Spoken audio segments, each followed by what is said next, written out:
लगातार धरना चल रहा है।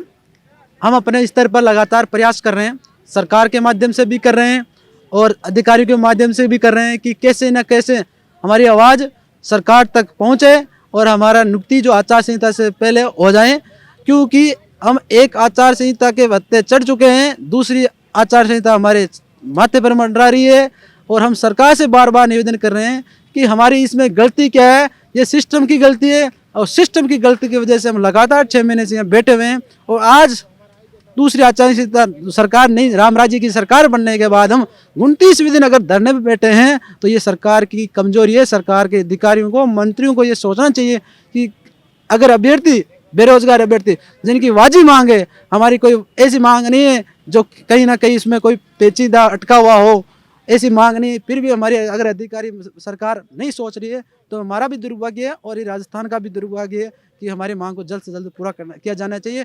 आचार संहिता से पहले हमें उस स्कूल पहुंचाएं, तभी ये राम राज्य की सरकार सही साबित होगी। हम काफ़ी दिन से बैठे, 1 महीना होने जा रहा है, लेकिन हमें नियुक्ति नहीं मिल रही है। पहले भी आचार संहिता की हम चढ़ चुके हैं और अब भी आचार संहिता लगने वाली है, इसलिए सरकार से यही प्रार्थना है मेरी कि हमें जल्दी से जल्दी नियुक्ति दे। वार्ता हुई है, आश्वासन मिल रहा है ओनली। आश्वासन से क्या करें हम, हमें सिर्फ नियुक्ति चाहिए, वो भी आचार संहिता से पहले। सर ये हमारे साथ बहुत अनबियरेबल और बिल्कुल इतना अनकंट्रोलेबल हमारा ये डैमेज होगा, क्योंकि हम पहले भी इस आचार संहिता के फेर में फंस चुके हैं और हमारा 3-4 महीने खराब हुआ। फिर हमें उम्मीद थी चलो इस बार आचार संहिता से निकलें। आज 3 महीने हो गए आचार संहिता को खुले हुए और वापस से एक नई आचार संहिता लोकसभा की लगने वाली है। लेकिन फिर भी आपने अखबारों के माध्यम से भी देखा होगा कि लगभग अभी भी 45,000 के आसपास वैकेंसियाँ आचार संहिता में वापस फंसने वाली हैं, जिसमें हमारी भी सारी एडिशनल की और सारी हमारी L2 की बहुत सारी 5,500 वैकेंसियाँ हैं। इन सरकारों को सोचना चाहिए सर, जिन मुद्दों पर लेकर ये लोग वोट लिए थे, युवाओं के मुद्दे पर, बेरोजगारी के मुद्दे पर, पेपर लीक के मुद्दे पर, महिलाओं की सुरक्षा के मुद्दे पर, आज सारी की सारी स्थिति आप देख रहे हैं सर अखबारों के माध्यम से कि जस की तस बनी हुई है, किसी भी तरह का कोई सुधार नहीं है। तो फिर जनता मजबूर है सर, हम लोग भी मजबूर हैं कि हम किस आधार पर फिर आप लोकसभा चुनाव में किस तरह से मतलब आगे वोटिंग करेंगे और क्या है। और हमारा तो बस अब यही है कि अब जितने भी दिन बचे हैं आचार संहिता से पहले, 8-10 दिन जो भी हैं, इसमें जल्दी से जल्दी हमारी समस्या का समाधान एक पूरी अच्छे तरीके से निकाला जाए मजबूती से, और जिससे कि हमें पूरा एक वापस में एक भरोसा हो कि नहीं ये राम राज्य की सरकार वास्तव में कुछ करेगी, अच्छा करेगी। और हम इसी उम्मीद में वापस आचार संहिता तक तो कम से कम बैठे ही हैं, यहाँ पर जमीनी संघर्ष करेंगे सर, पूरी मजबूती से करेंगे। सर हमारे लिए ये बहुत ही कठिन समय है। 29 दिनों से हम यहाँ पर बैठे हैं, खाने पीने की व्यवस्था से लेकर रहने की व्यवस्था से लेकर।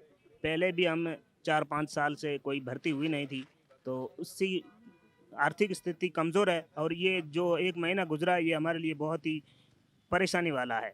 और सरकार से हम ये निवेदन कर रहे हैं कि सरकार दिव्यांगों के लिए सहायता कोष बनाती है और हेल्प भी करती है, लेकिन मैं एक दिव्यांग अपनी शिक्षा के बलबूते पर अपने पैरों पर खड़ा होना चाहता हूं और मैं अपनी सेवा दे के ही जनता की सेवा के लिए, और मैंने अपनी जो मेरिट में नंबर हासिल किया था उसके बावजूद मैं 30 दिन से यहाँ पर परेशान हूँ। सरकार हमारी अभी तक सुन नहीं रही है और सरकार से हम यही निवेदन करते हैं कि जो एक आचार संहिता गुजर गई है उसके बाद दूसरी आचार संहिता से पहले हमें नियुक्ति प्रदान करे और हमें स्कूलों में हमारी ज्वाइनिंग दिलाने की कृपा करें।